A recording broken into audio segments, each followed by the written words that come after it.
mal d'histoires intéressantes sur la paracha de cette semaine, qu'il y a des fois justement le sentiment de se dire, je fais tout pour lui, et ce que je reçois de retour, c'est qu'il me crache à la figure. Je fais tout pour lui, et parfois, pas seulement qu'il ne montre pas comment, il n'est même pas reconnaissant, ou ils ne sont même pas reconnaissants, mais plus des fois, ça me crée des ennuis plus qu'autre chose. Et ce qu'on a envie de faire, c'est de se dire, tu sais quoi, claque tout, mets-toi là, laisse-moi tranquille, fais ta vie, laisse-moi faire ma vie, mais je n'ai pas envie de me faire du mauvais sang et de tomber malade pour quelqu'un que plus je te demande de faire quelque chose comme il faut. On va voir avec plusieurs exemples, etc. C'est vraiment la paracha de cette semaine. Quelle approche on doit avoir? Quelle approche prendre face à une situation dans laquelle parfois tu te dis, je fais tout pour, et à la place, il me rend avec des claques et parfois le contraire de ce que j'attends de lui. Ça peut être envers un enfant extérieur, un frère juif. On parlait après, si vous voulez, à cinéma, combien de gens qu'on rencontre qui parfois, tu te dis, mais qu'est-ce que tu perds ton temps avec des gens pareils? Parfois, on me le dit aussi, pourquoi tu vas à 150 km voir une famille, des gens qui ne sont pas proches et qui sont loin, et tu ne sais pas qu'est-ce que ça va sortir de ça. Et de l'autre côté, ça peut être un enfant, un membre de famille surtout. Parfois, ça peut être un enfant que tu te dis, j'ai envie que juste qu'il douche, il soit là vendredi soir, et juste là, il a envie d'aller jouer avec des enfants. Juste là, il a un match à regarder. Juste au moment, il faudrait faire ce qu'il pense qu'il faut, et juste aujourd'hui, il montre comme quoi, faire juste le contraire. Quoi faire? Comment agir? Alors c'est vrai que quand on a 3 mois, on n'a pas encore, c'est pas encore ça. Comme on dit, on va voir justement qu'une femme enceinte est capable de dire qu'elle ressent qu'elle a un enfant, qu'il est déjà depuis le départ pas du tout sur le bon chemin, dans le mauvais chemin. C'est la paracha de cette semaine, on va voir. Une histoire est racontée avec le Baal Shem Tov, un juif brisé. Il a dit, mon fils est éloigné du chemin de la Torah et les mitzvot, traditionnel, pratiquant, mais il fait tout contre ce qui est cher à nos yeux. Shabbat, il ne faut pas, kasher, il ne faut pas, tout contre. Qu'est-ce qu'on doit faire avec lui? Et le Baal Shem Tov a donné la réponse, vous avez un devoir de l'aimer encore plus qu'avant. Une histoire. On va voir plusieurs histoires avec le Rabbi, rappelez-moi à la fin, une très belle histoire des années 40. Mais c'est une histoire parce que les gens se demandent comment je peux agir avec amour face à quelqu'un qui me crache à la figure. Comment on peut aimer un enfant rebelle? Pour certains, appellent ça un enfant à problème pour certains. Et on va voir comment la Torah nous raconte cette semaine que tu peux avoir parfois un enfant qui fait tout contre les valeurs que tu essayes d'enseigner. Et parfois, quelqu'un s'est dit, même on a honte par rapport aux voisins, on a honte par rapport aux proches, on a honte par rapport à la famille. Comment je peux être positif envers un enfant pareil? Il y a pas, je fais tout pour lui. Je fais tout pour qu'il soit, on va dire, dans le bon chemin. Et néanmoins, à chaque fois, il va me sortir des choses, ou faire des choses que je ne m'attendais pas qu'il fasse une chose pareille. Pourquoi cette histoire et pourquoi ce sujet ce soir? Parce qu'on a un grand problème avec la manière comment ce fameux couple, qui s'appelle Yitzhak et Rivka, dans la paracha de cette semaine, comment ils ont agi face à cet enfant rebelle. Un des enfants qui était le plus rebelle sur terre, on va voir à partir de quel âge. Comment il l'a pas haï, comment il l'a pas rejeté. Comment ça se fait que Yitzhak a aimé son fils Esav, pas seulement qu'il a aimé, il a voulu même lui donner les plus grandes bénédictions, contrairement à Yaakov. On va voir que même à ce qu'on appelle aujourd'hui un enfant qui peut parfois causer des problèmes, personne n'a fait ce qu'Esav a fait, pour l'instant. Je parle maintenant, bien sûr, entre nous, etc. On parle de quelqu'un qui est pas seulement un récidive, pas seulement un enfant qui n'est pas dans la norme, mais qui aurait dû faire partie des plus grands délinquants du quartier, que même à Réau, je ne sais pas si je suis parti visiter. Vraiment un enfant qui a tout fait à l'âge de 15 ans. Et on va voir que ce n'est pas une histoire, on est en 2025, dans la société aujourd'hui, on retrouve de mêmes enfants. Et comment Yitzhak il a trouvé d'amour envers lui? Regardons le début, on va voir verset par verset. Romain m'a dit qu'on a affaire avec des grands érudits. Le texte, Bereshit, chapitre 25, verset 19, premier verset de la paracha de cette semaine, paracha de Bar Mitzvah. Ve'ele toldot Yitzhak ben Avraham, voici les descendances de Yitzhak, le fils d'Avraham. C'est Avraham qui a donné naissance à Yitzhak. Ça, c'est le premier verset. C'est très bien que la Torah, elle ne répète pas les choses pour les répéter. Rashi dit, je ne comprends pas, c'est quoi cette répétition? Si tu me dis au départ que Yitzhak, c'est le fils d'Avraham, forcément, c'est Avraham qui a donné naissance à Yitzhak. Je comprends, il n'y a pas... Rashi vient de dire une phrase, rappelez-moi, après on verra un mot sur cette phrase intéressante. Les Tzanei adorent, les moqueurs de la génération disaient que l'enfant, Yitzhak, n'est pas vraiment né de Avraham et Sarah. Yitzhak, il est né de Avimelech. On sait que la semaine dernière, on a parlé de ça, qu'Avimelech, c'était quelqu'un, le roi en Égypte, qui a capturé Sarah, kidnappé Sarah en otage, etc. Pourquoi? Parce que Sarah était plusieurs années avec Avraham, ils n'ont pas eu d'enfant. Et donc certainement, le fait que Yitzhak est né, c'est pas vraiment le fils d'Abraham, c'est le fils d'Avimelech. Une fois, elle est partie une nuit avec Avimelech, et il est tombé enceinte. Donc c'est pas vraiment son fils. Qu'est-ce que Dieu il a fait? Dieu il a décidé de faire en sorte que le visage d'Abraham et Yitzhak se ressemblent à l'identique. Yitzhak est exactement comme Abraham. Abraham a le même visage que Yitzhak. Comme ça, tout le monde pouvait dire, tout le monde témoignait, c'est vraiment le père et le fils, ils sont identiques. Je ne sais pas si tout le monde a des enfants qui ressemblent d'une manière identique, mais là-bas c'était copier-coller. Sans clonage, sans chirurgie plastique, c'était vraiment officiel. Ça c'est Rashi. Dans la Bible, t'explique en te disant, qu'est-ce que ça veut dire? Parce que les moqueurs de la génération disaient que, qu'est-ce que j'en ai à faire des moqueurs? D'abord, tu auras tout le temps des moqueurs. Ça existe tout le temps. Et il disait quoi? Que Yitzhak est né d'Avimelech, Dieu il a décidé, je vais faire une chirurgie plastique qui n'existait pas à l'époque. Ils sont vraiment deux visages identiques, comme ça on ne peut pas forcément dire que l'un est contre l'autre. D'abord, quel âge il a Yitzhak cette semaine, dans la paracha de cette semaine? 60 ans. Ça veut dire qu'on sait très bien que le sacrifice d'Yitzhak, qu'on a vu il y a quelques semaines, il avait 37 ans. Il s'est marié 3 ans après, il avait déjà 40 ans. Et on sait qu'en la paracha de cette semaine, on nous raconte que Rivka était stérile pendant 20 ans. 40 plus 20, ça fait 60. Si maintenant il a 60 ans, ça veut dire que si jamais il y a des moqueurs qui viennent et qui disent que Yitzhak n'est pas le fils d'Abraham et Sarah, c'est pas aujourd'hui qu'il faut le dire, il a 60 ans, ça y est, il a déjà fait un parcours dans sa vie. Si tu as quelque chose à dire, il fallait le dire quand il est né, au moins que la Torah nous le raconte à l'époque, pourquoi elle nous le raconte maintenant? Et la question numéro 1 qui dérange, c'est qu'est-ce que j'en ai à faire des moqueurs? Parce qu'un moqueur, il a dit, les gens ils se moquent, c'est pas ton fils. Ok, c'est pas ton fils, nous alors. Pour ça, il faut en faire quelque chose. Pour ça, il faut que la Torah elle en fasse tout un monde, etc. J'ai oublié de dire que vous avez un buffet ouvert, il est très beau, c'est mangeable, c'est cachère. Vous pouvez manger pendant le cours. J'ai l'habitude de dire que dans tous les cours que je donne, les gens ils mangent, comme ça moi ils parlent pas. Mais là, les gens ils parlent pas même quand ils mangent pas, c'est un problème. Comme vous voulez. Ok. Et pas seulement ça, Abraham il a déjà donné naissance à Ishmaël avant, 13 ans plus tôt. Abraham il a déjà donné naissance à Ishmaël plus tôt. Donc si vraiment tu penses qu'Abraham a un problème pour avoir des enfants, il a déjà donné naissance à Ishmaël, donc quel rapport avec les moqueurs? C'est sûr qu'il peut encore donner naissance. Donc, quelle est cette idée que la Torah elle te dit il faut faire quelque chose parce que les moqueurs disent? Et un des grands décisionnaires d'Allemagne, il y a 500 ans, il écrit la phrase suivante, et je vous lis le texte. Il dit, pourquoi la Torah elle n'a pas dit Abraham a donné naissance à Yitzhak il y a quelques versets en arrière? Qu'est-ce qui s'est passé cette semaine qu'il faut absolument remettre les choses dans le contexte? Parce que Yitzhak, il vient de donner naissance cette semaine à 2 enfants. Et ces 2 enfants, on va voir comment ils grandissent. C'est pas forcément les jumeaux ou les enfants idéaux. On a un enfant qui s'appelle Esav, bravo, et le deuxième, Jacob. D'accord? Et ça, c'était considéré comme un rachat gamour, un vrai rachat. Quelqu'un qui est très mauvais. Qu'est-ce que disaient les Leitzan et Ador, les moqueurs disaient? Qu'est-ce qu'ils disaient les moqueurs? Les moqueurs ils disaient, ah, maintenant qu'il a eu un enfant comme Esav, comme Esav, c'est pas possible que Yitzhak c'est l'enfant d'Abraham. Parce que si Yitzhak c'est l'enfant d'Abraham, comment il peut avoir un enfant comme Esav?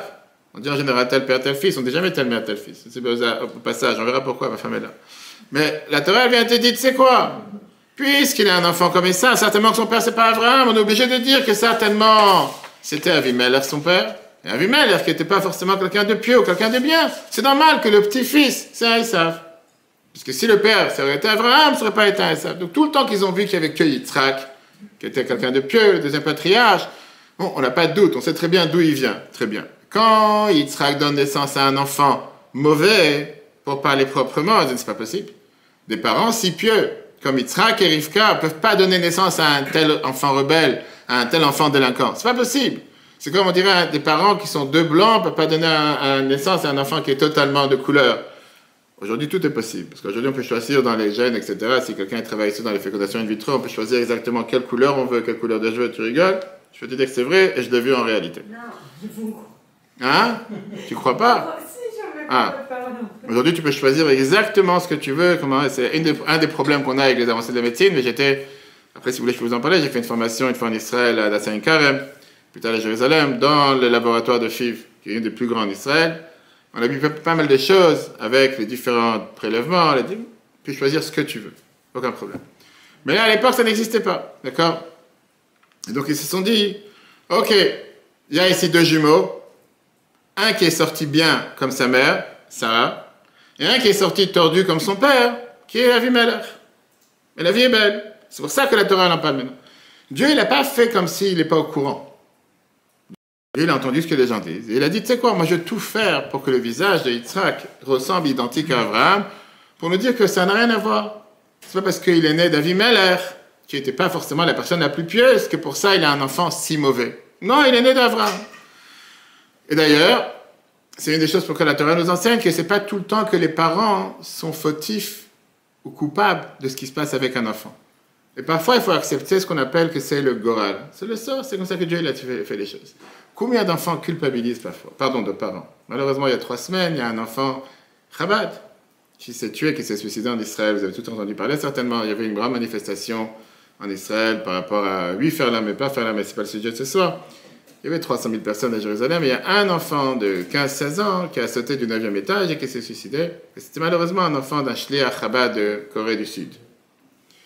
Et ça a bouleversé beaucoup le monde en général, et le monde Chabad en particulier, les shluchim. On a vu son père cette semaine à Kinous. Et pas mal de fois, quand malheureusement se passe une situation pareille, tu as des fois des parents qui culpabilisent. Alors, pas besoin d'aller dans un tel extrême, mais des fois des parents disent j'ai tout fait pour éduquer mon enfant dans le bon chemin, qu'est-ce qui tourne avec la drogue, qu'est-ce qui finit par faire telle et telle chose. Et il y avait une fois justement un parent qui est venu voir le rabbi en se plaignant, en disant comment ça se fait que mon fils il a totalement dévié de la route. Et il s'est dit certainement parce que la pomme ne tombe pas loin de l'arbre. Comme ça le parent il dit au rabbi. Il dit comme moi je suis mauvais. Bon, mon fils est sorti mauvais. Si j'aurais donné un meilleur exemple à mon fils, il n'aurait pas été comme ça. Le rabbi lui dit parfois, le vent fait pousser la pomme très loin. Le rabbi était toujours avec l'approche. Arrête de culpabiliser. Et au contraire, justement, je ne sais pas si vous savez que Kippour, on a l'habitude de prendre 2 boucs pour pardonner sur les fautes du peuple juif. Et les 2 boucs, il était, on dit, dans le temple, et l'autre, on l'envoyait à Azazel. Et c'était les 2 boucs qui devaient être identiques dans le poids, dans la taille, dans l'aspect, ils devaient être vraiment les mêmes. Pourquoi? Pour te dire que dans la vie, c'est pas toi qui choisis tout. C'est Dieu qui choisit. Nous, en tant que parents, on fait le maximum ce qui dépend de nous. Et le reste, c'est pas dans nos mains. Le reste, il y a Dieu qui est là et qui a ce qu'on appelle qu'est-ce qu'il a décidé pour chaque enfant. Alors maintenant, essayons de décortiquer qui est le personnage d'Esav. Après 20 ans d'attente, je ne sais pas combien de personnes ici ont eu un enfant après 20 ans d'attente. Je ne pense pas, en général. Le miracle arrive. Rivka est stérile. 20 ans après, Rivka tombe enceinte. Et là, elle sent comme si elle a des battements dans son ventre, ce qui est tout à fait normal, on va dire. Même si je ne suis pas une femme, grâce à Dieu, j'ai une femme qui a donné naissance à plusieurs enfants. Et on sait qu'est-ce que les enfants, ils tapent d'un côté, ils tapent de l'autre. Et les autres enfants, ils veulent savoir comment s'est passé tel coup de poing, tel coup de pied. Ok. Et là, à la place, on va dire, d'être tellement joyeuse, imagine-toi une maman qu'après 20 ans qu'elle est stérile et qu'elle n'a pas d'enfant, finalement, elle est enceinte. Et là, elle entend ces battements dans son ventre, et elle dit la fameuse phrase la plus bizarre que la Torah nous raconte, « Lama ze anochi » pourquoi je suis en vie? Si on se met dans le contexte en tant que femme, une femme qui n'a pas d'enfant plusieurs années, finalement elle a un enfant, elle n'a même pas encore commencé à les éduquer, ils ne sont pas encore sortis de son ventre, et elle demande de mourir. Mais encore une fois, si jamais il y a un problème médical avec cet enfant, ou ces 2 enfants, la première des choses à faire, c'est d'aller voir un médecin. Je ne sais pas quel médecin ils avaient à l'époque, mais ils en avaient certainement. Tu vas voir s'il y a un problème avec cet enfant. Et là, la Torah nous dit que puisqu'elle avait ce problème qui la dérangeait, elle s'est dit, Rambam Nachmani nous dit, pourquoi je suis dans le monde? J'aurais été meilleure morte. La phrase que Nachmani nous emploie. Va-t-elle lidrosh et Hashem? Et elle est partie pour quoi faire? Elle est partie pour aller demander à Dieu, demander conseil, qu'est-ce qui se passe avec ses enfants. Rashi, commentateur du Chumash, qui est toujours le commentateur du sens simple, il vient et te dit, il y a un mot qui dérange ici. Parce que le verset, il n'emploie pas le terme que les enfants dérangeaient. Il emploie le terme Vaïtrotsatsu abanim bekirba. Les enfants, ils étaient en train de se battre à l'intérieur de son ventre. Alors, je connais des mamans qui vont dire que les enfants, ils se battent depuis le premier âge, depuis 3 mois, depuis 6 mois. Ça arrive. Mais dans le ventre, tu sais, aujourd'hui, tu fais des scanners, tu peux savoir, les enfants, ils attrapent telle chose, ils n'attrapent pas telle chose. Rashi nous dit qu'est-ce qui s'est passé avec ses enfants. Ils étaient en train de courir, en train de se battre dans le ventre. Et quand elle passait sur la porte des écoles d'études de la Torah, comme la Yeshiva de Shem Ever, Yaakov, il tapait à la porte, il voulait sortir. Quand elle passait devant la porte des idolâtres ou des idoles qu'il y avait à l'époque, Esav tapait à la porte, il voulait s'en sortir. C'est ce que Rashi nous dit. Encore une fois, c'est pas Rashi nous dit. C'est que Rivka, dans son ventre, elle a ici 2 enfants qui ne sont même pas encore sortis sur Terre. Et qu'un d'entre eux, il ne sait même pas ce qui se passe sur cette planète, la seule envie qu'il a, c'est d'aller faire l'idolâtrie. Tu connais rien encore, il va savoir, il a 3 semaines, il a 1 mois, on te dit aujourd'hui il a le cœur. Et c'est quelque chose qui est totalement contre la logique. Parce que l'Agmara nous dit, on va voir tout de suite l'Agmara, Sanhedrin, page 91b, nous dit qu'à partir de quand rentre le mauvais penchant dans le corps d'un enfant? À partir de la naissance. Avant la naissance, un enfant, il n'a pas de mauvais penchant. Avant la naissance, on dit qu'il mange ce que sa mère elle mange, il respire ce que sa mère elle respire. Il y a le bon penchant plus que ça. On te dit qu'un enfant dans le ventre de sa mère, il apprend toute la Torah. D'où il a découvert qu'il y a des idoles, qu'il y a des églises, qu'il doit aller prier, qu'il doit sortir. De quoi tu parles? Que c'est un terrain de foot? Il est en train de savoir où il doit lancer la balle. De quoi tu parles? C'est un enfant qui est dans son ventre. C'est quoi cette histoire? La Torah nous dit plus que ça, que la Torah est considérée comme une épice, quelque chose qui est là contre le mauvais penchant. Et c'est comme si Esav, il a développé cette attirance vers les mauvaises choses, déjà dans le ventre de sa mère. On parle ici d'un enfant qui est vraiment pas normal. Ça n'existe pas quelque chose pareil. C'est pas fini. Continue ce que la Torah nous décrit sur ce personnage. Arrive la naissance. Chaque maman, énormément contente. L'enfant, il est né. Magnifique, Mazal Tov. Pas un enfant, 2 enfants. Tout s'est bien passé. Et là, dans la première fois dans l'histoire, vient la Torah nous décrit quelle couleur, l'aspect de cet enfant. Comment il a l'air. Tout le monde connaît la paracha de quoi je parle. La Torah, elle vient, elle te dit, on n'a pas dit comment il avait l'air Adam et Rishon, Adam, ni Abraham, ni Moïse, ni même Yaakov. La Torah n'en parle pas. Et là, on arrive à ça. La Torah, elle commence à te donner une description. Va savoir comment il a l'air cet enfant. Bereshit, la paracha de cette semaine, chapitre 25, verset 25, la Torah te dit comme ça. Le premier, il est sorti tout rouge. Il avait l'air vraiment comme toute cette couverture poilue qui recouvrait son corps. Et il a été appelé Esav. Pourquoi Esav? Viens, Rachid te dit, Esav, ça vient du mot assouille, comme s'il est déjà fait. Il avait l'air d'un enfant adulte. Il avait des poils partout. Il était déjà très poilu. Et après ça, la Torah te dit, il est sorti son frère. Comment? Quelle couleur? Poilu, pas poilu? Rien. Bon, on a l'affaire. On n'en parle pas. Hein? Quelqu'un? La Torah n'en parle pas, comme si rien n'était. Depuis quand la Torah te donne des descriptions sur un enfant? Couleur, poids, taille, poilu, qu'est-ce qu'on en a fait? Et si la Torah, elle fait vraiment quelque chose de particulier, alors pourquoi tu n'en as pas parlé jusqu'à maintenant? Pourquoi tu ne m'as pas dit comment il avait l'air Adam? Pourquoi tu ne m'as pas dit comment il avait l'air Abraham ou Sarah? Pourquoi tout d'un coup arrive à Esav, tu commences à me décrire, il est roux, il est poilu? Maintenant, on avance. La Torah, elle continue en te disant comment les enfants, ils ont grandi, comment ils se développent, et comment ils grandissent chacun avec une direction à 180 degrés. Ils sont sortis du même ventre, des mêmes parents. Mais depuis le départ, ils sont ici avec une extrême qui n'a aucun rapport l'un avec l'autre. Yaakov, la Torah le décrit comme Ishtam Yoshev Olim. Un homme pieux, un homme simple, un homme qui aime les tentes, quelqu'un qui aime bien apprendre. Esav, il aime bien la nature. Pas il aime la nature comme ici, je ne sais pas, des bois, etc. Il aime aller chasser. Chasser, violer, tuer. On va tout de suite voir, il a fait des 5 plus gros péchés en une journée. C'est son kiff. Je vais me dire, c'est ce qu'il a appris de sa mère. Le Rabbi Yehuda raconte pourquoi la Torah te dit Yodéa Tsaïd, c'était quelqu'un qui aimait chasser. En règle générale, à l'époque, c'était considéré comme une des manières les plus pires pour décrire un être humain. Pour ça, je ne sais pas si vous savez que le Rabbi a tout un discours du Rabbi en 76 contre la chasse. J'espère qu'il n'y a pas des chasseurs ici. C'est quoi cette folie de venir et vouloir chasser un animal juste pour le kiff, pour en venir avec son trophée, etc. Mais à l'époque, c'était quoi l'idée des chasseurs? C'était quoi l'idée de tous ces... C'était ce que les gens, on va dire, les gens qui étaient, on dit ça en anglais, des low life, des gens qui sont bas. Quelqu'un de normal, il n'a pas un hobby, il n'a pas un kiff d'aller chasser. Tuer pour tuer, même pas pour manger, quoi. Non, je viens, je vais tirer sur quelqu'un, pourquoi faire? Pour revenir avec la tête accrochée dans le salon. Il n'y a pas un corps ici. Il y a des gens qui sont... Des fois, tu rentres dans des salons en Seine-et-Marne, ça arrive, je suis déjà rentré chez des gens. Tu vois telle tête, et tu leur demandes, c'est des vrais, tu dis ça, j'ai pris tel jour, ça fait tel jour.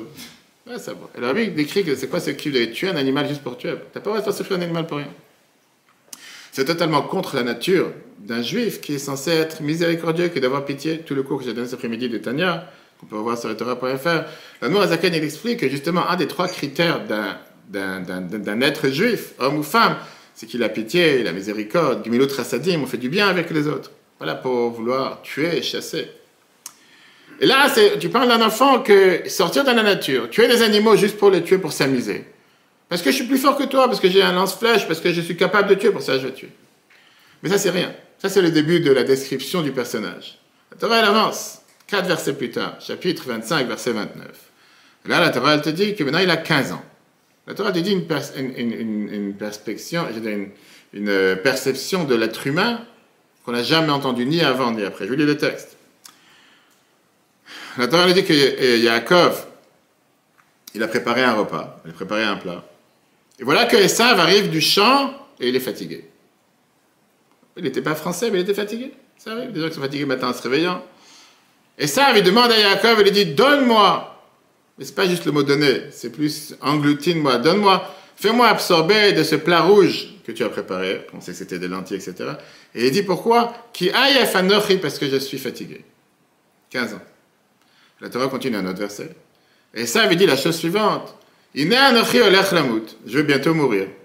À quoi me sert le droit d'aînesse? Imaginez-vous le contexte. Tu as ton fils de 15 ans qui rentre à la maison. Qui c'est qui a 15 ans? Il rentre à la maison, ce soir, il dit, je suis fatigué. Je vais mourir. Alors ça, on dit, tous les mères juifs le disent 100 fois par jour. Pour un oui ou pour un non, et ça le matin, je vais mourir, j'en peux plus. Je ne sais pas pourquoi il dit ça aussi. Je dis, les gens, pour un oui ou pour un non, il va me fatiguer. Je vais mourir, je suis fatigué, donne-moi à manger, etc. Maintenant, tu vas me dire, ok, peut-être il a trop travaillé à l'école, il a eu des devoirs trop durs, peut-être il m'a passé une mauvaise journée. Mais tout le monde te demande, la Gemara demande la question, va battre à 16b, te demande la question, qu'est-ce qui s'est passé? Un enfant de 15 ans, qu'est-ce que tu as fait aujourd'hui? Qu'est-ce que tu es fatigué aujourd'hui? Qu'est-ce que tu as fait? Tu as été sur la PlayStation le matin jusqu'au soir, tu regardais des films toute la nuit, qu'est-ce que tu es fatigué? Et écoutez ce que la Gemara décrit. Un enfant de 15 ans. On parle pas ici de quelqu'un de grand ni quoi que ce soit. La Gemara vient et te dit, il a fait 5 péchés ce jour-là. Il a violé une jeune fille. Il a tué une personne. Il a renié l'existence de Dieu. Il a renié qu'on appelle ça la résurrection des morts. Mais il a dit, j'en ai rien à faire du droit d'aînesse. 15 ans.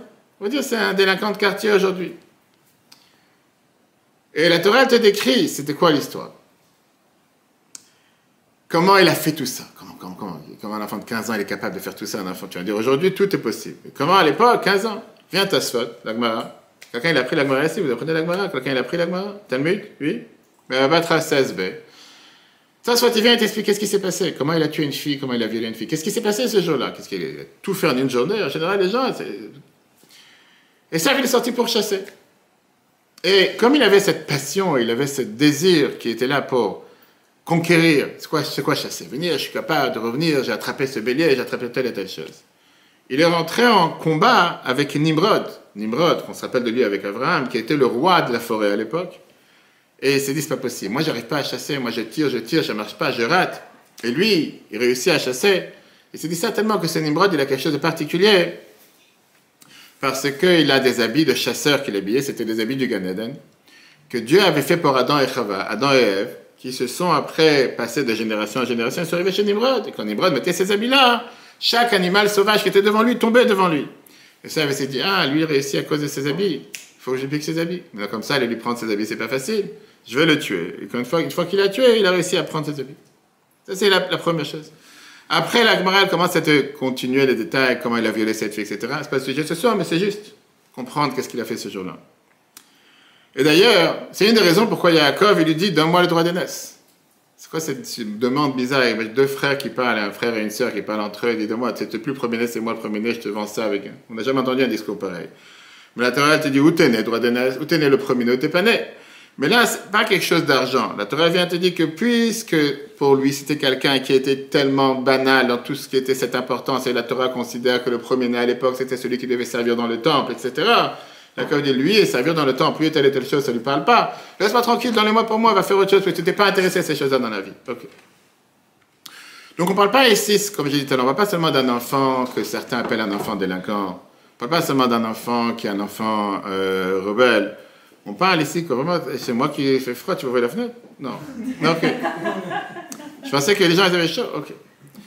On ne parle pas d'un enfant qui a vraiment un problème ou quoi que ce soit. On parle vraiment, ce qu'on a dit tout à l'heure, d'un enfant récidiviste. Mais pas seulement récidiviste, on parle maintenant d'un enfant que depuis la naissance, il n'a rien montré de bien. C'est le plus bizarre. Comme j'ai dit tout à l'heure, il a fait ici 3 péchés les plus graves de la Torah, entre violer, tuer, etc., à l'âge de 15 ans. Maintenant, moi, je vous demande une question avant de continuer dans la découverte de ce personnage. Qu'est-ce que quelqu'un de vous, en tant que parent, aurait fait s'il aurait un enfant pareil? Vas-y, à toi. Première. Alors, tu dis, je prie tous les jours de jamais avoir un enfant pareil. Ses parents n'étaient pas si mauvais que ça. Ses parents, c'était les meilleurs sur terre. C'était les patriarches. Pas leur en vouloir à ses parents. Tu ne peux pas dire que les parents n'ont pas montré l'exemple. Ah, j'attends, j'ai toute la nuit. Qui c'est qui a dit ça? Quel âge il a l'enfant? Quel âge ils ont? Il a quel âge? D'accord. Et aujourd'hui, on te dit qu'on peut détecter un enfant délinquant depuis l'âge de 2 ans déjà. On te dit aujourd'hui que dans la crèche, on peut savoir qu'est-ce qui va se passer avec lui. Ok, c'est pas le cas. Je dis, il dégage de la maison. Une seconde. Maintenant, c'est très bien, je vais te tutoyer. C'est quoi ton prénom? Jennifer. Pourquoi? C'est quoi l'idée? C'est bien ce que tu as dit, on va tout de suite voir cette approche aussi. Pourquoi? Qu'est-ce que tu gagnes avec ça? Tu l'as changé en disant tu dégages de la maison, tu as fait quelque chose? Non, qu'est-ce que tu as dit? Que c'est pas mon fils. Au moins que tu vas dans la rue, si la police t'attrape, je suis pas ta mère. Donc tu dis je suis pas ta mère. C'est ça l'idée derrière? Oui ou non? Pour le punir, quoi. Parce que tu l'as puni, c'est son kiff, il attendait que de sortir de la maison. Ouais, c'est ce qu'on est en train de voir. Donc toi tu dis dégage de la maison. Qu'est-ce qu'il dit monsieur? On revient à toi, t'inquiète. Hein. T'attends de réfléchir. Qu'est-ce que tu dis? On a une belle dispute, ouais. Belle dispute avec ta femme ou avec l'enfant? Avec le fils, je le dégage pas à la maison parce que ça sert à rien. D'accord. Mais j'essaie de lui faire comprendre que ce qu'il a fait, c'était... Quoi, il a tué, violé? Qu'est-ce que tu vas lui dire? Il n'aura pas PlayStation demain soir? Ok. Et tu penses vraiment que ça va faire quelque chose? Ok. Jade, qu'est-ce que tu dis toi? Je dis toi, allez-y. Ouais, pareil,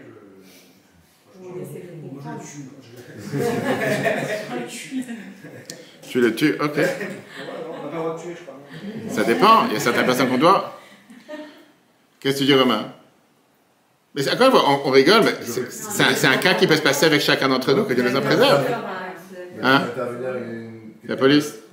Non, quelqu'un d'autre, tu lui dis, moi je suis pas capable de le raisonner, ça fait 15 ans, tu lui dis peut-être quelqu'un d'autre doit y arriver. Non, Ok. Ok. Qu'est-ce que dit madame? Tu dénonces quoi?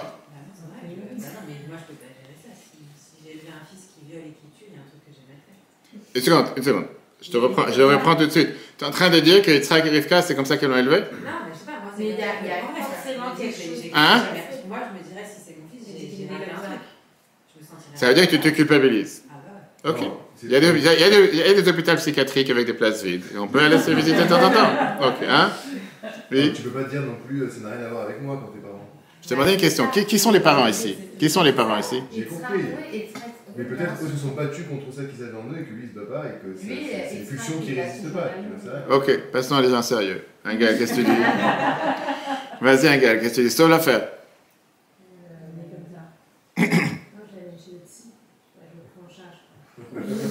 Tu l'amènes chez le psy, qu'est-ce que le psy va lui dire? Que puisque ta grand-mère était tordue, ton arrière-grand-mère était tordue, et pour ça il va payer des consultations pendant 6 mois. Hein.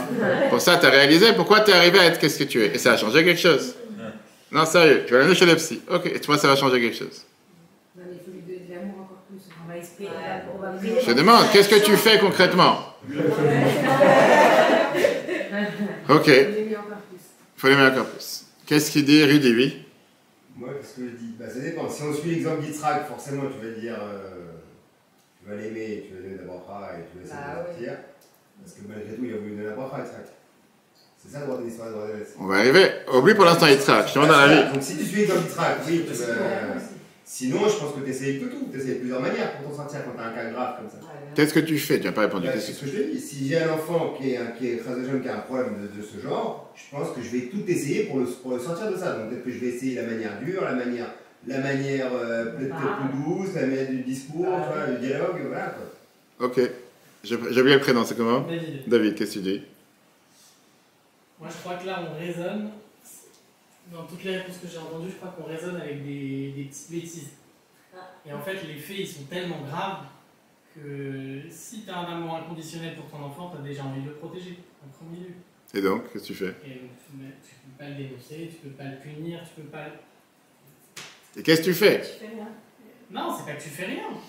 Tu dis bravo mon fils, continue demain. Non, tu essaies de lui parler, tu essaies de le raisonner, mais tu peux pas avoir comme une... Tu peux pas le raisonner ou tu peux pas lui apprendre à ne pas faire de bêtises en le punissant. Je pense que c'est pas... De toute façon, il n'y a rien à faire. Il y a toujours des fatalistes chez les juifs, non? Il n'y a rien à faire. On va arriver à toi, attends une seconde. Saute pas. T'as le temps de te rattraper. Une seconde, j'ai oublié ton prénom, c'est comment? Johanna. Johanna. Oui, qu'est-ce que tu dis toi? Je sais pas, je vais être d'accord avec mon mari. Mais moi, je pense que vous dites ça parce que vous n'êtes pas face à l'effet accompli. D'accord. Je pense que... En fait, j'ai rigolé parce que. Quel âge ils ont les enfants? Quel âge ils ont? Ça, je vais dire. Quel âge ils ont les enfants aujourd'hui? Mais oui, mais parce que. Quel âge il a tes enfants, les plus grands? Quel âge il a? Elle a 12 ans. 12 ans. Elle a jamais fait une bêtise qui t'a énervé. Mais tout le Elle t'a dit, ah ma fille, Mais qu'est-ce tous les jours. que je suis content que tu aies fait une telle bêtise. Prochaine fois demain, fais-en une deuxième. Comment on réalise concrètement? Justement, parce que t'es pas au même degré de bêtise, de gravité de l'acte. Et pour ça, tu peux t'énerver. Bah, non, c'est pas ça. C'est que dans la vie de tous les jours, je pense qu'on s'énerve pour des choses qui n'en valent pas la peine, mais que sur ce genre d'événement extrêmement grave, tu as besoin d'une autre réponse. Ok. D'accord. Alors, qu'est-ce que dit Johanna? C'est bien, déjà, c'est pas le numéro, c'est pas mal. Ouais, c'est pas mal. Non, Johanna, elle n'a pas envie de parler parce que si jamais elle va dire quoi que ce soit, elle va savoir ce qui va lui arriver. Non, ok. Alors, Virginie, qu'est-ce que tu disais? Ouais, c'est- Hein? Moi, je m'en remets à la chaîne. Que quoi? Que quoi? Bah, je prie, parce que ça nous arrive tous les jours, on a des soucis avec nos enfants. D'accord. Tous les jours Alors? face à des difficultés. Alors? Bah, et on se rend compte qu'au fil des années, on a beau hurler, on a beau crier, on a beau être gentil, enfin, on essaye plein de manières. Il n'y a que à lever les yeux au ciel des fois. Je Rien vous jure, faire. c'est la Et ça aide? Ça aide. Ok. C'est sûr, ça aide. On a une connexion sociale. Ok, le fait est que chez eux. Bah, Ok, maintenant, la première, que la t'as eu le temps de réfléchir? Moi, je m'en remets à mon mari. Tout commence. Il y a des femmes qui considèrent leur mari le bon Dieu. Je gère pas. Tu gères pas, c'est toi qui décides. Et lui, qu'est-ce qu'il fait? Lui, il va voir le psy. Ok. Alors regardons ce qui s'est passé. Face à ces fautes pas normales, comme elle a dit tout à l'heure, David, lui. Face à ces fautes pas normales, Yitzhak, il agit cette semaine avec une amour pas normale. 64 ans sont passés depuis qu'il a donné naissance à ses jumeaux. Arrive le soir de Pessah. C'est le jour d'anniversaire. 123 ans. Comme toi, un peu moins. 123 ans d'Yitzhak. Et Yitzhak il commence à se soucier, est-ce que combien de temps il va lui rester à vivre sur Terre? Rachel nous dit que quand quelqu'un, en général, il arrive dans les 5 ans proches de la date de décès de son père ou sa mère, c'est là qu'il peut se poser des questions, est-ce qu'il va vivre autant qu'eux ou pas? Et puisque Sarah est décédée à l'âge de 127 ans, on a vu ça la semaine dernière, Yitzhak, il arrive à l'anniversaire ce soir de 123 ans, il se dit, ok, je commence à me poser des questions, combien de temps il me reste sur Terre? Yitzhak, il appelle Esav, et là, il lui fait savoir ce personnage qu'on a décrit, et là, il lui fait savoir un plan qu'il a, un plan bizarre, j'ai envie de te bénir avant de partir de ce monde. Qu'on n'a jamais vu ça dans la Torah jusqu'à présent. Jusqu'à ce moment précis, on n'a pas vu un père qui est venu bénir ses enfants. Adam, il n'a pas béni Chet avant de passer partir de ce monde. Noach, il n'a pas béni Shem, Sémite. Abraham, il n'a pas béni Yitzhak non plus. Et peut-être qu'on peut croire qu'ils n'ont pas voulu faire de différence entre les enfants. Peut-être qu'ils ont dit, Dieu, il gère sa planète, qu'il gère les enfants une fois qu'ils vont partir de ce monde. Yitzhak, il décide d'appeler Esav. Et il lui donne ce qu'on appelle un testament. Un testament qui a priori du favoritisme.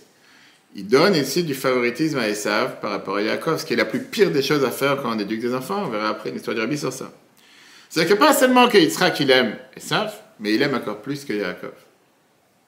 Le Abarbanel, ministre des Finances en Espagne, il y a 500 ans, donne Yitzhak à Abarbanel. Il pose la question de la manière la plus dure. Le Réchit, chapitre 27. Pourquoi Yitzhak, il a voulu bénir Esav? Abraham, il n'a pas béni avant de mourir. Adam, il n'a pas béni Chet. Noach, il n'a pas béni Shem. Et à plus forte raison, bénir un rachat. Bénir un mécréant, bénir quelqu'un de mauvais. Pourquoi il n'a pas béni Esav seul? Pourquoi il a décidé de bénir Esav seul et laisser Yaakov sans bénédiction? Et à cause de sa bénédiction, créer une jalousie et créer, un désaccord et créer une haine entre les frères. C'est la plus pire des choses à faire. On ne fait pas une chose pareille. Ça, c'est la question de Abarbanel. Maintenant, on peut répondre très simplement. La Torah nous dit que Yitzhak était aveugle. Fin de sa vie, il ne voyait pas très bien. Et il n'a pas vraiment vu le comportement d'Esav. Il n'était pas au courant. Surtout que Rashi nous explique que comment Yitzhak il était aveugle face aux larmes des anges quand il a été face au sacrifice qu'il aurait dû avoir qu'il n'a pas eu. Donc il n'a jamais vraiment vu ses fils. Il ne savait pas que Esav était quelqu'un de rouge, quelqu'un qui était avec poilu. Et on sait que la Torah nous dit que Kitsaïd Bepiv, qu'est-ce que ça veut dire que Esav c'était un chasseur avec sa bouche, il savait comment ruser, il savait comment faire croire à ses parents quelque chose qui n'était pas. Et Rashi nous explique différentes questions, donc on peut dire, ok, savait ça, il était rusé, il savait comment tourner la tête à ses parents, il savait faire ce qu'on appelle montrer les pattes blanches en disant moi je suis la meilleure personne sur terre alors qu'il n'était pas du tout la meilleure personne. Et c'est pour ça que Yitzhak il s'est dit, moi ce que je connais de lui, je connais que du bien, je ne pense pas que c'est quelqu'un de mauvais ni quoi que ce soit, pour ça je vais le bénir. D'accord, une fois, ça c'est minimaliste de parler comme ça, parce qu'on parle de Yitzhak. Premièrement, est-ce qu'on peut cacher des fautes si graves d'un parent? La rue elle en parle, les gens ils sont au courant, c'est d'avoir un enfant de 15 ans qui viole, qui tue, tout ce qui... Même s'il n'y avait pas WhatsApp, il n'y avait pas tout ce que tu veux, il n'y avait pas encore l'intelligence artificielle à l'époque, tout le monde est au courant à l'époque. Qui n'a pas entendu que son fils a tué Nimrod, qui était le roi du monde, qui était le plus fort roi qu'il y avait à l'époque? Deuxièmement, même un tzaddik comme Yitzhak, même étant aveugle de ses deux yeux, il voit ce qui se passe, même s'il ne voit pas matériellement.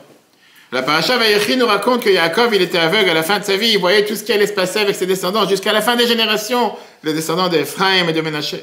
Moshe Rabbeinu nous raconte qu'il a vu l'Égyptien qu'il a tué, qu'il a enseveli dans le sable quand il s'est bagarré face à un Juif, parce qu'il a vu que de cet Égyptien, il n'y avait aucune génération bonne qui allait sortir pour des générations à venir.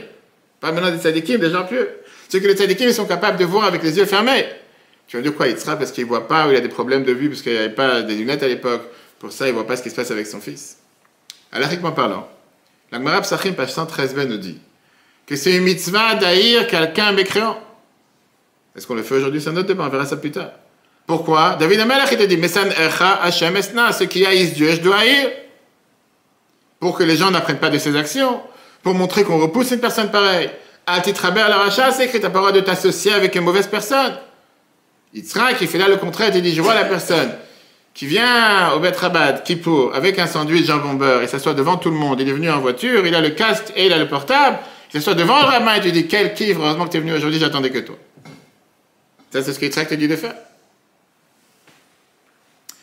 On va voir aujourd'hui la réponse que la Bible nous donne, une réponse chassidique. On est obligé d'apprendre la chassidoute pour avoir une réponse pareille. Quelle approche on doit avoir face à un enfant pareil? Je ne dis pas seulement un enfant en termes d'enfant biologique, mais un enfant, un frère juif, femme, homme. J'ouvre la parenthèse parce que je dis malheureusement, on a parlé de ça dans un autre cours de travail la semaine dernière, combien de fois arrive que quelqu'un décide de faire un pas en avant, d'avancer dans la religion, et ceux qui sont les plus grands détracteurs, les plus grands moqueurs de la génération, comme on a vu au départ, sont les proches. Je ne connais pas tout le monde, mais je connais pas mal de monde qui me disent combien de fois ils essaient de faire un pas en avant.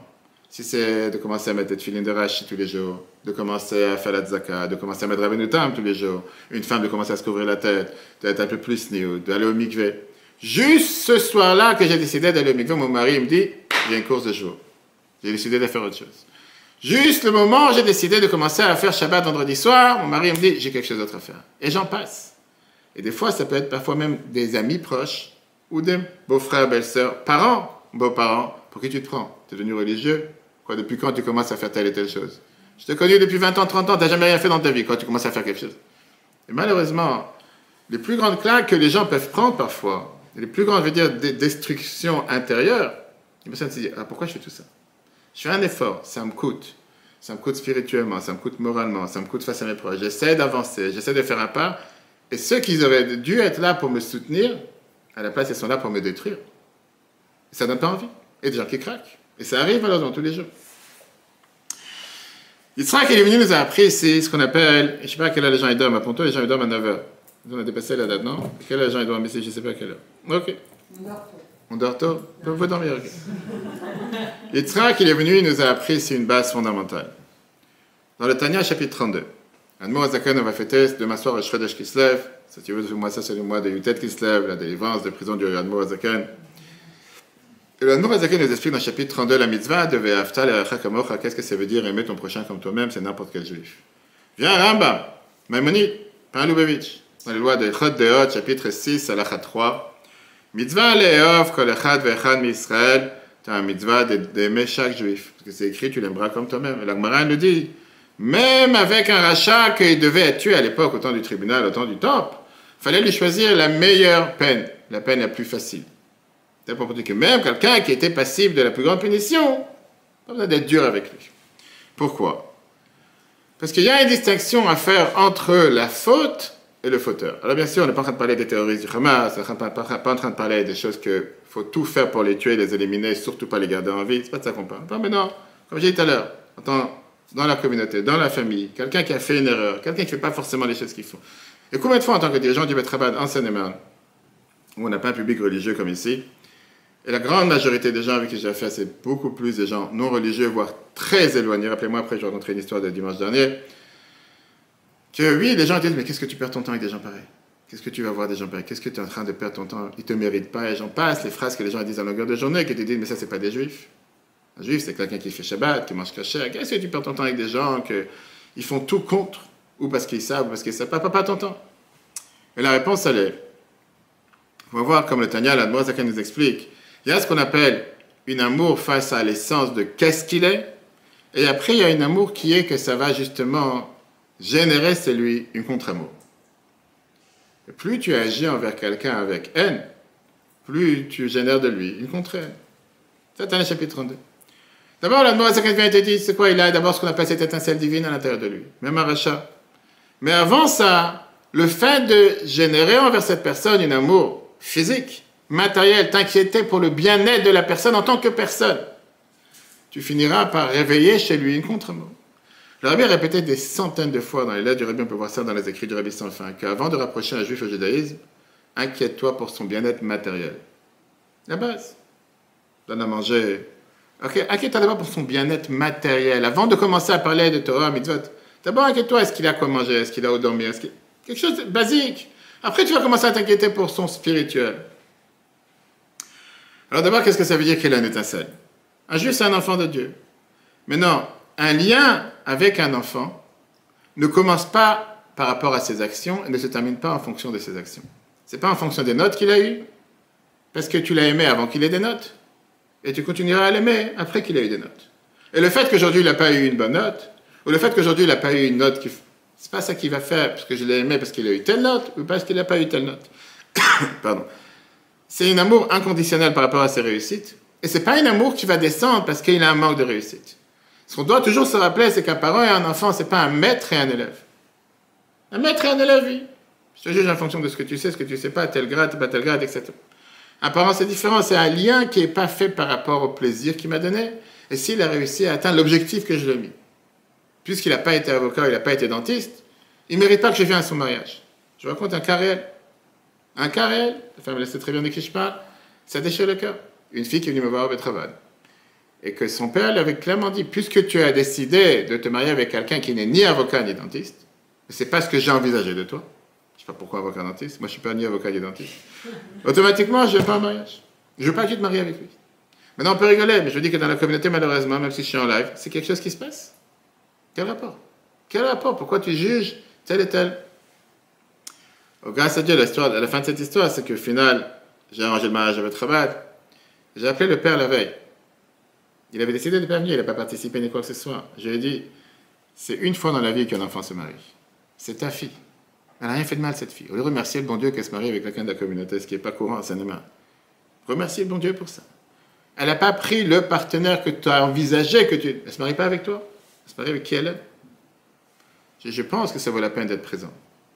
Non, d'abord, j'ai oublié que quelques semaines avant, il est venu me voir et il m'a menacé à votre travail. En me disant, je vous interdis de préparer le mariage, je vous interdis de les marier. Il m'interdit, beaucoup de gens qui m'interdisent beaucoup de choses. C'est pas, je suis comme Esav dans ça. Je m'interdis, c'est pas. Et moi, j'ai dit, ça vaut la peine. Il est venu au mariage, il est venu le lendemain à la choupa. Pas dit un mot, il était au bout. Je suis parti le chercher. Je lui ai dit, c'est ta fille. C'est une fois dans la vie. On ne peut pas lui enlever ça. Le père, il est vivant. Combien de personnes auraient voulu avoir les parents présents à leur mariage alors que les parents ne sont même plus là? Bref, il n'a pas parlé à moi, il s'est enfui juste après la choupa. Et on est partis le soir ensemble, parce qu'ils ont fait la choupa avec Rabat, ils ont fait la cérémonie à Sarcelles, qui est bon, à côté de Ponto Cabo, c'est à 2 km. On est partis, c'était je crois à 1h de route, juste pour lui montrer qu'on était à la place, c'était du côté des gages. On est parti le voir, on est parti pour lui montrer qu'on est présent à son mariage. Et je parle pas, j'en passe combien après il a fait souffrir. Mais ça existe des choses pareilles. La première chose, la Torah te dit, tu sais quoi? Première des choses, un enfant, c'est un enfant de Dieu, et c'est un lien qui ne commence pas avec les actions, qui ne termine pas avec les actions, c'est pas fini par rapport. Pourquoi est-ce qu'un enfant, ça fait partie de l'essence d'un parent? Mais c'est beaucoup plus haut que tout. Et je peux vous dire l'inverse. Combien de fois des enfants qui se rebellent contre les parents? Je les inviterai pas à mon mariage, je les considérais comme des étrangers. Ça déchire le cœur. Au nom de quoi? C'est quelqu'un qui t'a donné la vie, tes parents t'ont donné la vie, peu importe qu'il puisse passer ou quoi que ce soit. Alors oui, bien sûr qu'un parent, il a de la satisfaction quand un enfant, il a de bonnes notes. Mais quand il n'a pas eu une bonne note, on va savoir si ce n'est pas la prof qui était j'aurais pas dit tordue, mais presque, elle n'était pas dans les normes aujourd'hui. Quel rapport? Maintenant, on a le droit de demander qu'un enfant, il arrive et il atteint tel et tel niveau, etc. Mais ça, c'est en plus. Tu peux avoir un parent qui va te poser la question à un enfant, pourquoi tu n'es pas comme l'autre? Pourquoi tu n'arrêtes pas d'avancer ou être comme j'attends de toi? Mais imagine-toi que tu as un enfant qui marche avec son copain, qui sont en train de traverser la route, et tout d'un coup, il y a une voiture qui arrive. Son copain, c'est celui qui a toujours des bonnes notes, il a toujours des 100, il est toujours le meilleur. Et son enfant, à lui, il n'a pas que des bonnes notes. Et il ne fait pas forcément exactement ce qu'il veut faire. Qui le parent va sauver le premier? Celui qui a toujours les bonnes notes ou d'abord son enfant? Même si ce n'est pas l'enfant idéal à sa tête. Bien sûr qu'il va d'abord voir son enfant. Pourquoi? Parce que le lien qu'il a avec son enfant, c'est un lien qui est un lien intrinsèquement lié par la naissance, par l'ADN, pas parce qu'il a eu des bonnes notes ou parce qu'il n'avait pas eu des bonnes notes. Écoutez comment le prophète Élie. Eliyahu avait dit ça dans le Tanat Ve'Eliyahu au chapitre 14. Et le Rabbi explique ça dans l'écoute Sikha 34, page 222. Le prophète Élie raconte l'histoire suivante. Une fois, je suis parti dans la route et j'ai rencontré quelqu'un. Et il m'a dit, Rabbi, en parlant à Eliyahu Hanavi, deux choses il y a dans ce monde, et je les aime avec le même amour. La Torah et le peuple juif. Mais je ne sais pas qui aimait d'abord. Ça, c'était les questions qu'ils avaient avant que l'IA existe. Vous avez des questions intelligentes. Le prophète Élie lui répond en lui disant, mon fils, on a l'habitude de dire que la Torah, elle passe avant tout. Justement, le roi Salomon l'écrit dans Mishlei chapitre 8, Hashem Kanani Reshi Darko, que Dieu nous a donné sa sagesse, la Torah. Mais moi je dis, le prophète Élie dit, que le peuple juif passe d'abord. C'est écrit dans Jérémie 2, Kodesh Israël Hashem, que le peuple juif est le puissant aux yeux de Dieu. Reshi Dwata, c'est le premier. En deux mots, il a dit comme ça. Dieu, il a deux trésors, la Torah et le peuple juif. Dieu, il aime la Torah, il aime aussi le peuple juif. Dieu, il te dit, Afti Atrem Amar Hashem, je vous aime. Mais la question qui passe avant, quelle est la cause, quelle est la conséquence? Est-ce que le peuple juif, il est saint grâce à la Torah ou à l'inverse? Au final, on est chacun une émanation de Dieu. Et la question, elle est, est-ce que c'est pas le devoir de chacun d'entre nous de faire descendre la Torah sur terre? Si tu n'aimes pas le peuple juif, qu'est-ce que tu aimes la Torah? Comment tu peux dire je suis religieux pratiquant alors qu'un frère juif n'est pas capable de l'aimer? Et donc le prophète Élie lui répond en disant, les gens disent que c'est la Torah d'abord. Moi je dis le peuple juif d'abord. Pas ça que tu aimes le peuple juif, tu vas aimer la Torah. Si tu n'aimes pas le peuple juif, qu'est-ce que ça veut dire que tu aimes la Torah? Tu aimes pourquoi faire? Si tu n'as pas des juifs pour faire la Torah, la Torah elle ne sert à rien. C'est comme un père qui va donner son entreprise à son fils, qu'il a beaucoup investi dans cette entreprise. Est-ce qu'il est prêt, il aime son fils parce qu'il a choisi de gérer son entreprise, ou bien il lui donne son entreprise parce qu'il aime? Tu me suis? Tu es là? Oui? Tu es là ou pas? C'est sûr que le fils, il est développé et il sort du père. C'est la raison pour laquelle il veut que le fils continue ce qu'il fait. C'est pour ça qu'il veut qu'il gère son entreprise. Pas l'inverse, parce qu'il aime son entreprise, pour ça qu'il donne l'entreprise à son fils. Et la question qu'on vient de développer avec le prophète Élie, c'est justement d'où Eliyahu Hanavi a développé une telle révolution, pensée révolutionnaire, qu'il faut aimer d'abord le peuple juif avant d'aimer la Torah. Combien de fois on a rencontré le prophète Élie? Combien de fois on le rencontre? Tout le monde dort. Ok, bonne nuit à tous. Combien de fois on rencontre le prophète Élie? Combien de fois on le rencontre dans la vie de tous les jours? Zéro. Vous avez eu des enfants? Deux. Est-ce quoi, un garçon, fille? Garçon, fille. Et vous avez fait la circoncision? Vous ne l'avez pas rencontré? Vous ne l'avez pas invité. Je dis le contraire. Le prophète Élie, il est présent à chaque circoncision. Et il est présent le soir du Seder. Vous faites le Seder à Pessah. Vous avez un verre pour le verre, il vient pas boire, c'est son problème, mais le verre il est là. D'accord? Prophète, et la Torah nous dit que la circoncision, on a une chaise d'Eliyahu Hanavi. Et le soir du Seder, on verse un verre à Eliyahu Hanavi. Quel lien il y a entre les deux? Vous posez une fois la question. Pourquoi il vient pas au mariage? Pourquoi on dit pas que chaque mariage juif est le prophète Élie? Pourquoi on dit pas qu'il vient chaque soir de Kippour? Quel rapport avec le Seder et la circoncision? T'as eu un garçon? Délivrance.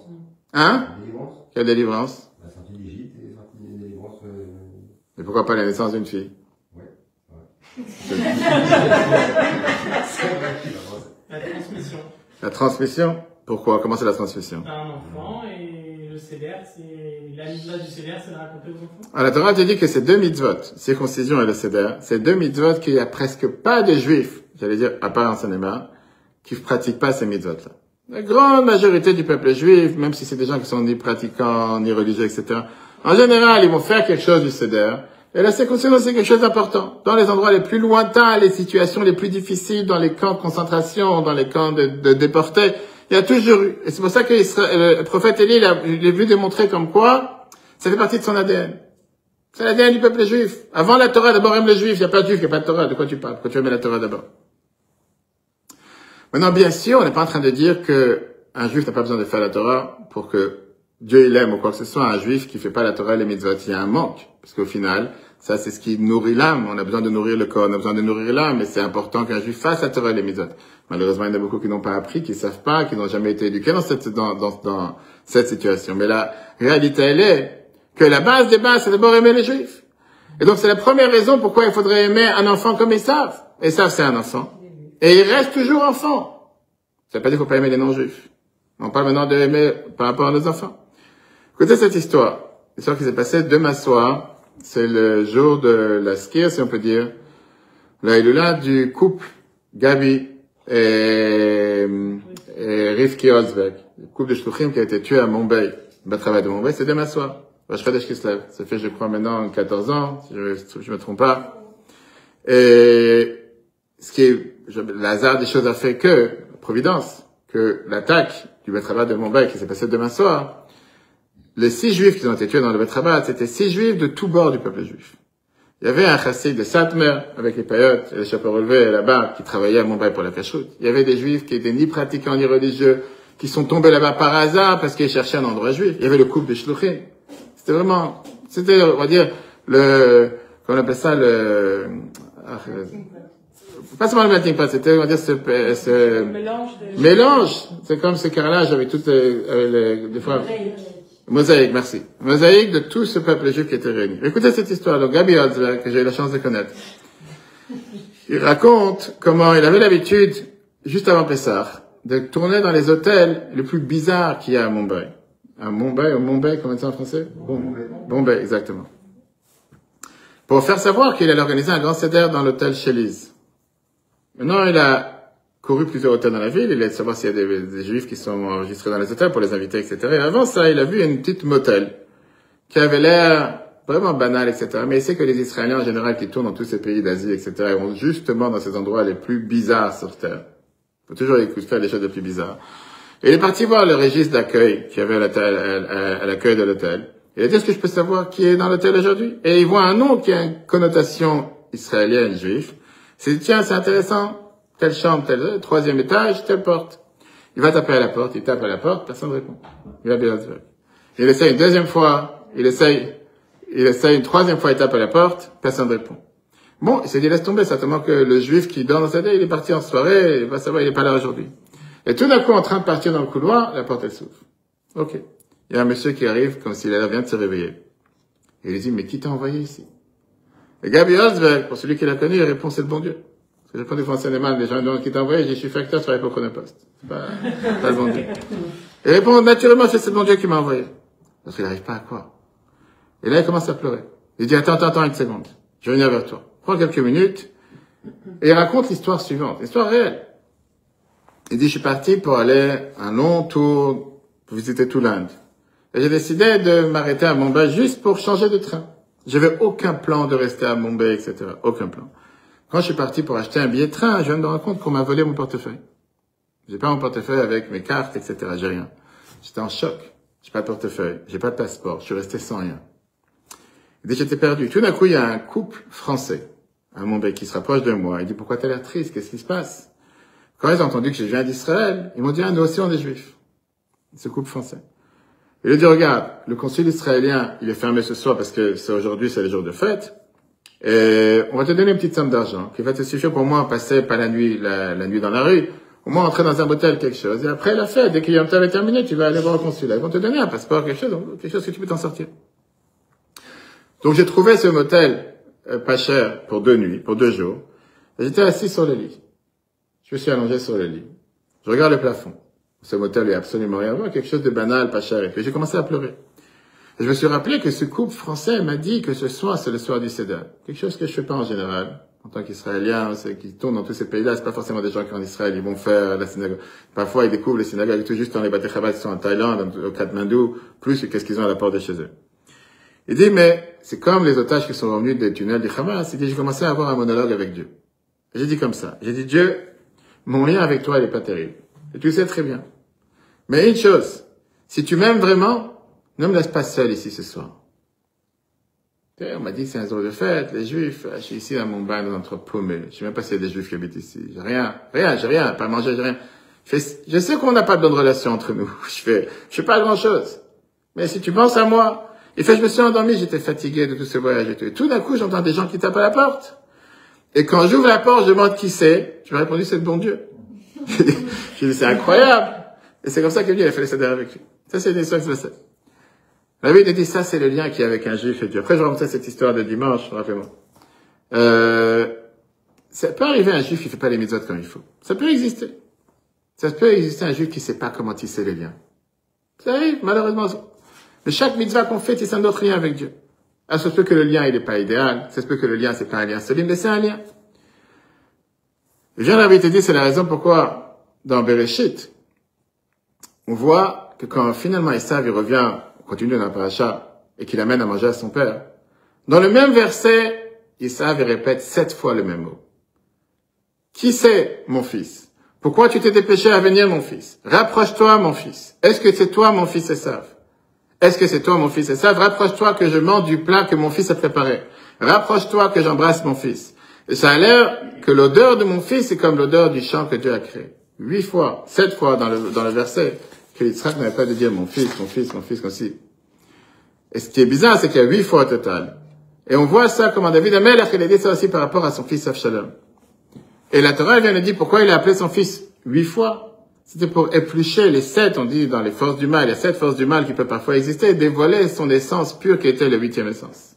Et c'est pour ça qu'il a répété à chaque fois mon fils, il y a une magnifique explication du Rabbi avec un compte numérique, je suis là ça pour la fin. Ça, c'est l'amour qu'Yitzhak qu'il avait envers Esav. Il a laissé ça envers Esav, et c'est pour ça qu'il a décidé qu'il voulait lui donner les bénédictions. Mais le Rabbi, il rajoute, pourquoi Esav, il voulu juste à lui donner les bénédictions? Pour le rapprocher.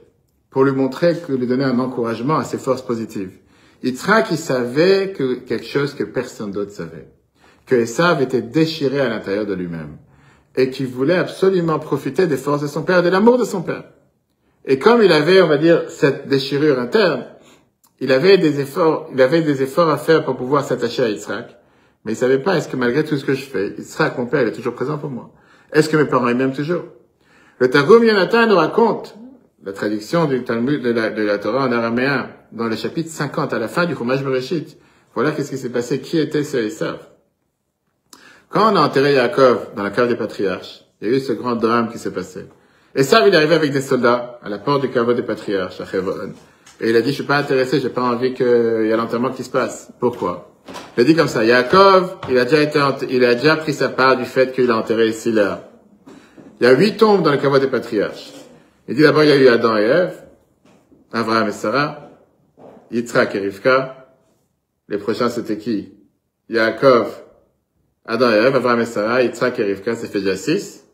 Et après, il nous reste Léa, qui vient d'être enterrée. La 7e fait le 8e, c'est moi. Pourquoi Yaakov? Parce que Yaakov, il n'a pas besoin d'être ici. Les enfants de Yaakov, ils disent, non, mais toi, t'es pas le premier-né, t'as vendu ton droit d'aînesse. Donc, si t'as vendu ton droit d'aînesse, c'est Yaakov qui doit rentrer ici. Et là, il y a eu ce débat qui, il a dit, j'ai envie de voir c'est quoi le contrat. Oui, il est le contrat du droit d'aînesse. Naphtali, qui était quelqu'un qui savait courir comme une gazelle, il est parti en Égypte pour amener les droits d'aînesse. Mais au final, en attendant, Hushim, le fils de Dan, il dit, qui était sourd, il comprend pas qu'est-ce qui se passe. Le corps de son grand-père, Yaakov, il est ici, par terre, il est pas enterré, il voit pas, il a pris un bâton, il a tapé sur la tête d'Esav. Et la Torah nous raconte que la tête s'est détachée de son corps. Elle a roulé jusqu'au cercueil de Yitzhak et il était enterré chez Yitzhak. Et le corps à l'extérieur. Le Midrash te raconte comme quoi la tête d'Esav, finalement, elle a fini par être à l'intérieur, pas à l'extérieur. Alors, c'était quoi la grandeur d'Esav? La Torah nous dit que la grandeur d'Esav potentielle était tellement grande que Yitzhak a vu qu'est-ce qui allait sortir d'Esav. Les plus grands du peuple juif, ce sont des convertis qui descendent d'Esav. Qui sont les plus grands des convertis qu'on a dans le peuple juif? Bravo, mais pas que. Onkelos, qui était un converti. Shmaya et Aftalion, Rabbi Akiva, Rabbi Meir. C'est tous des convertis qu'on a. Bien sûr. Tous des convertis qu'on a de la descendance d'Esav. À tel point que l'Agmara nous dit que Rabbi Akiva, on sait très bien qu'il était un des plus grands du peuple juif. Rabbi Meir nous dit, les Chachamim nous disent que personne ne pouvait arriver à sa grandeur de sagesse, à tel point qu'on te dit qu'à chaque fois que quelque chose est écrit dans la Mishnah, qu'on ne sait pas qui c'est qui l'a dit, c'est Rabbi Meir. Et au passage, pour tous nos amis cousins, il n'y a presque pas, si pas du tout de convertis de l'islam ou des musulmans dans le peuple juif, qui sont du niveau qu'on a pu avoir de ceux qui descendent de la descendance de Esav. Ce qui nous montre que, contrairement à Ishmaël, Esav a appris de la grandeur de ses parents. Sauf qu'il avait du mal à l'exprimer à l'extérieur. La manière comment il l'exprimait, c'était de manière totalement contraire à ce qu'il aurait dû être. Le Chida nous dit, le Chida, Rabbi Chaim Yosef David Azoulay, que les convertis viennent de Edom, de Esav et pas d'Ishmaël. Alors maintenant, on peut comprendre la réponse. Quel était ce parcours que Yitzhak il a fait? Yitzhak, il a voulu bénir Esav. Pourquoi? Parce qu'il voulait que les bénédictions qu'il lui donne vont faire jaillir le bien qui est à l'intérieur de lui. Yitzhak, il savait très bien que Esav reflète l'environnement, reflète ce qui est à l'extérieur. Et il reflète qu'est-ce qu'on essaie de lui faire passer comme message et qu'est-ce qu'on lui donne. En 2 mots, si tu lui donnes de l'amour, il va refaire jaillir de l'amour. Tu lui donnes de la haine, il va refaire jaillir de la haine. Il a vu quels étaient les efforts de Esav et il savait le potentiel de Esav. Bien sûr, nous, on n'est pas capable de le voir, on n'a pas les yeux d'Yitzhak. Il a décidé de tout faire pour faire jaillir ce potentiel vers l'extérieur. Et c'est ce qui s'est passé à la fin. Alors, la question que tout le monde demande, pourquoi Rivka n'a pas vu ça? Pourquoi Rivka a tout fait pour que les bénédictions ne soient pas chez Esav, ils soient à la place chez Yaakov? Très simple. Parce que Rivka, elle a vu que le potentiel de Esav ne suffit pas pour lui donner les bénédictions maintenant. Esav, tu vois ce qui va se passer avec lui dans plusieurs générations, c'est magnifique. Mais pas aujourd'hui. Je ne vais pas donner les clés de la voiture à un enfant qui a un potentiel qui peut conduire. Je vais donner les clés de la voiture à un enfant qui sait conduire. Et je préfère les donner à un enfant comme Yaakov qui aujourd'hui est bien, que de les donner à Esav que demain il sera bien. Ça, c'est la raison pourquoi Rivka n'était pas d'accord. Mais ça, c'était la manière comment Rivka avait cette interaction et cette différence avec son mari Yitzhak. Elle s'est dit, un enfant comme Esav aujourd'hui, il est problématique. Laisse-moi tranquille, j'ai pas envie d'avoir affaire. Comme elle dit tout à l'heure, je le mets à la porte. Je sais pas si vous appelez Rivka, vous appelez Rivka? Peut-être, non, ok, presque. Yitzhak, il a dit non, je regarde le potentiel. Le potentiel, il est énorme. Et ça, c'est un message que Rabbi a dit une fois à une femme. Une femme à Eilat a une fois dit au Rabbi qu'elle a un enfant qui tourne avec un garçon, elle a une fille qui tourne avec un garçon qui est mauvais, qui est négatif. Et il fait des mauvaises choses.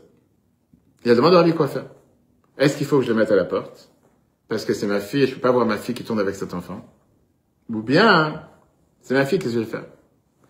Le Rabbi lui répond la phrase suivante, je lui lis la lettre.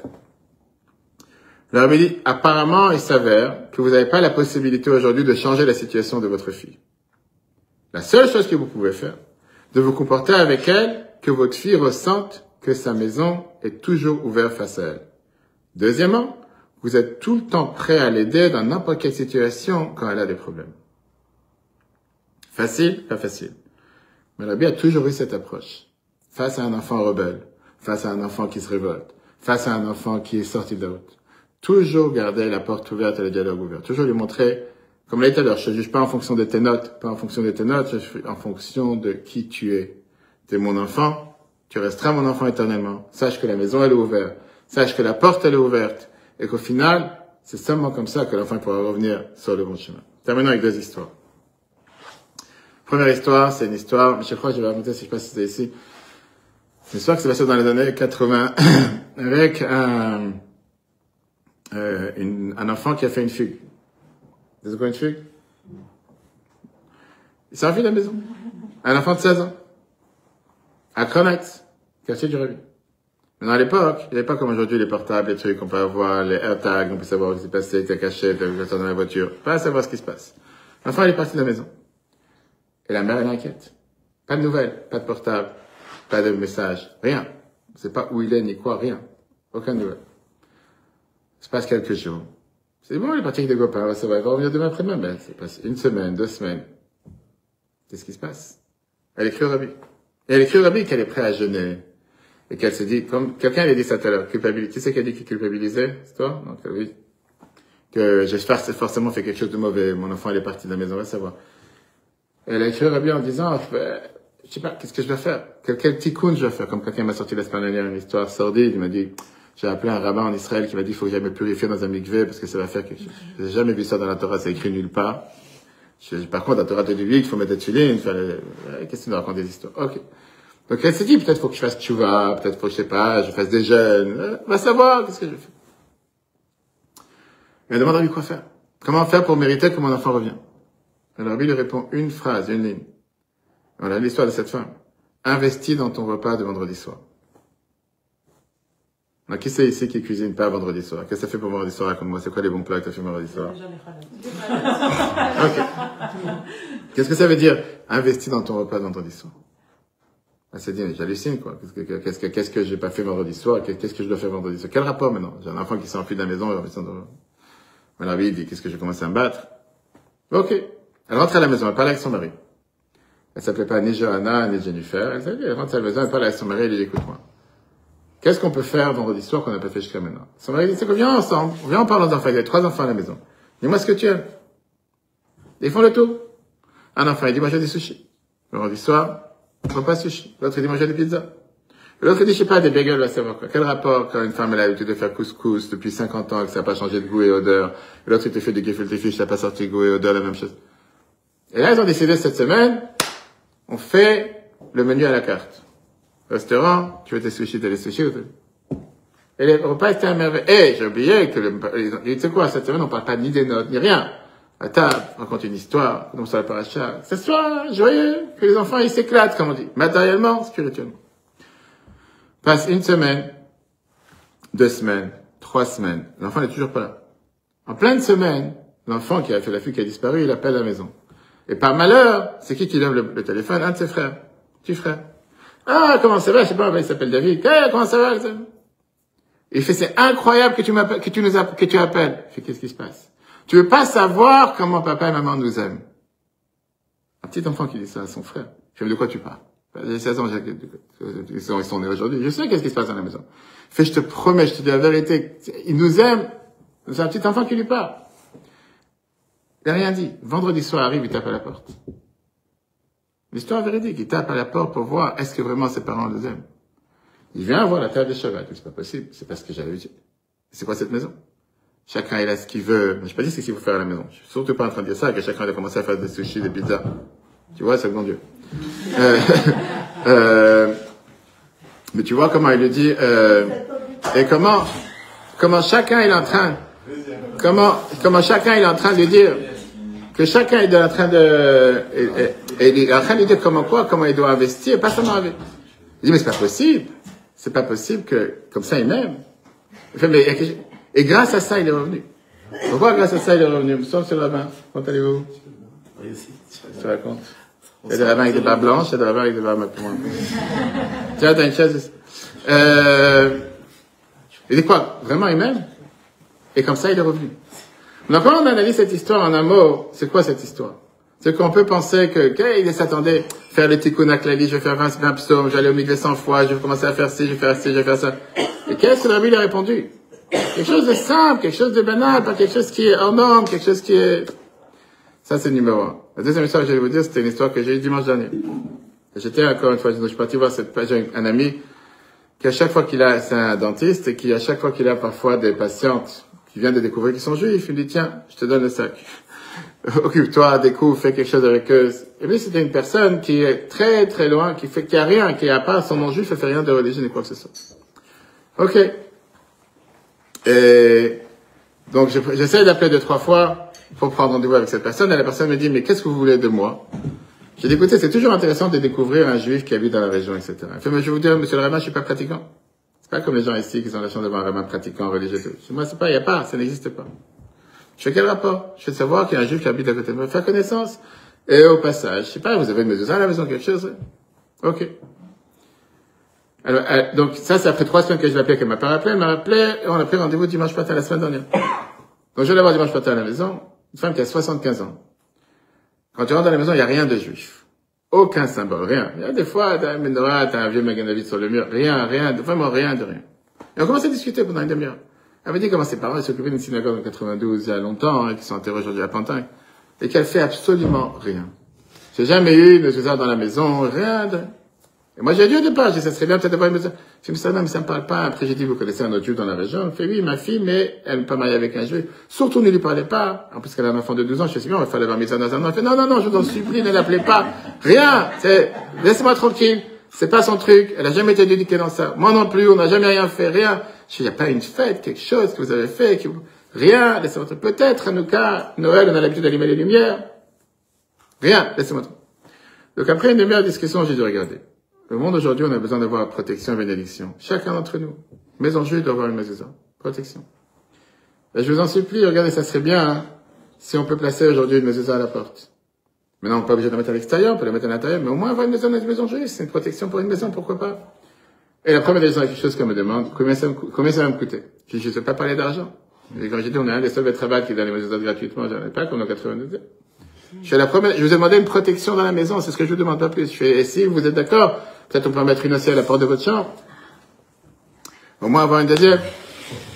Et donc elle me dit, c'est quoi? Elle me dit, ouais, pourquoi pas? Elle me dit, ouais, bon, si vous voulez. Je fais, non, pour votre maison. Non, je t'ai dit, j'ai raccourci l'histoire. On parle d'une personne qui fait rien, qui n'a jamais eu de connaissance, qui est très loin de tout ça. À la fin, j'ai mis une mezuzah à la porte de la maison et une mezuzah à la porte de sa chambre. Et quand je dis des fois, justement, quand on parle du kinous, qui vient de revenir, du kinous et shluchim cette semaine, et que, si mes shluchim, des gens qui ont des institutions magnifiques, et quand on parle avec un shliach, en général, il demande, quel est ton point de gloire? Qu'est-ce que tu fais de particulier? Et la grande majorité des shluchim vont répondre, en tout cas, je peux dire pour la Sénéman, c'est ce juif à qui on a changé sa vie. Cette famille qui a eu une mezuzah. Ce juif qui a commencé à faire une mezuzah. C'est pas les mains, bref, je pars de la maison, après une heure qu'on a discuté, etc. Elle vient me voir, elle me reçoit à la porte. On va savoir si j'ai volé quelque chose. En larmes. Et elle me dit, je voulais vous dire une chose. Ça me fait chaud au cœur. De ma vie, j'ai pas eu une mezuzah à la porte. Aujourd'hui, d'avoir une mezuzah à la porte de chez moi, mon cœur a changé.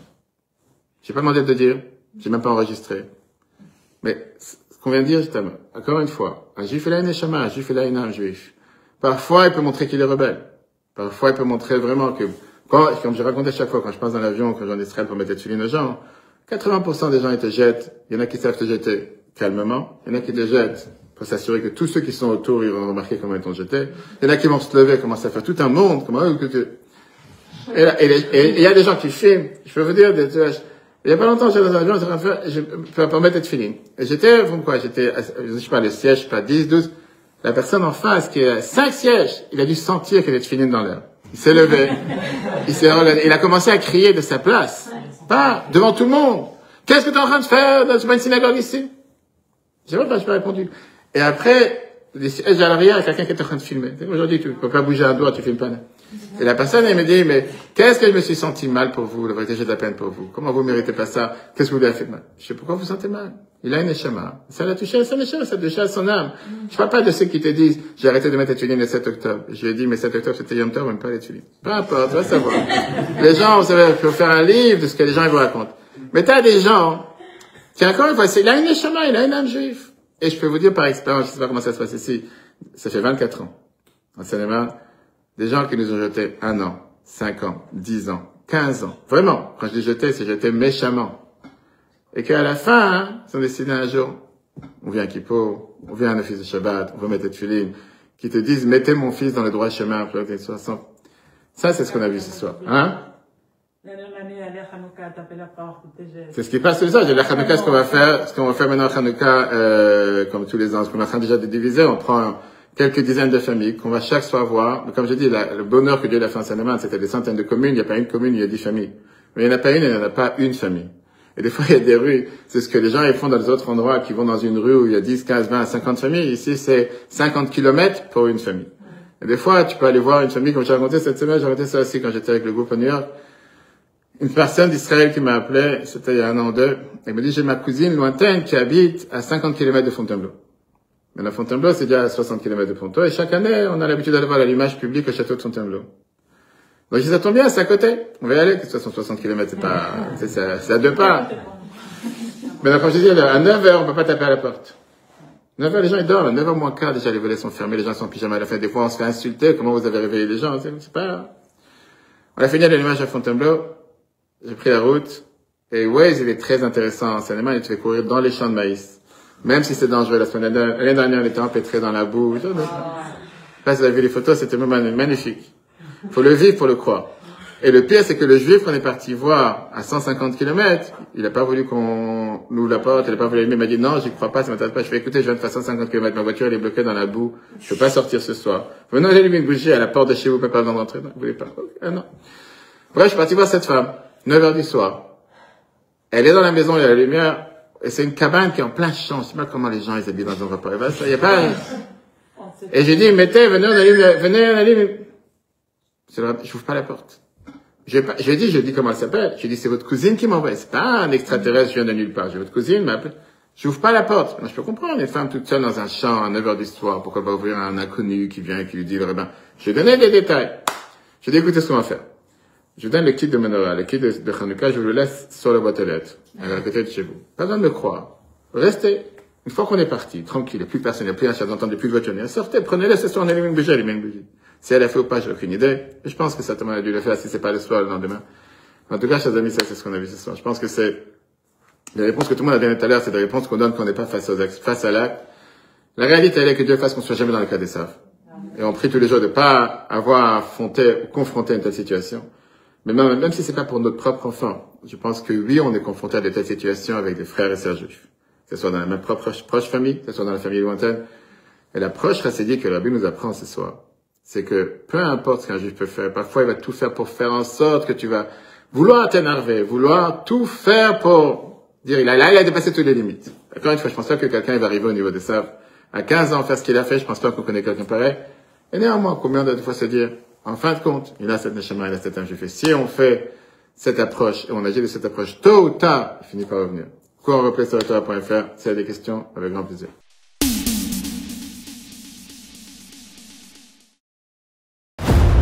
Torah.fr, la Torah en live.